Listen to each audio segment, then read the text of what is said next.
najbardziej znana spośród polskich projektantów na świecie, Ewa Minge. Robi od lat to, o czym marzy większość polskich twórców mody, a mało któremu udaje się to osiągnąć, czyli pokazuje swoje kolekcje na najbardziej prestiżowych wybiegach. W Rzymie, Mediolanie, Paryżu, Kijowie, Montrealu, Barcelonie, Berlinie, Wiedniu, Dubaju. Jej kolekcje są dynamiczne i nowatorskie, stworzone dla kobiet odważnych, bezkompromisowych, spragnionych luksusu.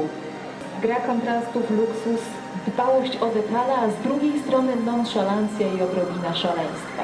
Taka jest kobieta marki Ewa Minge.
Pani Ewo, bardzo dziękujemy za to, że zechciała Pani być z nami dzisiaj.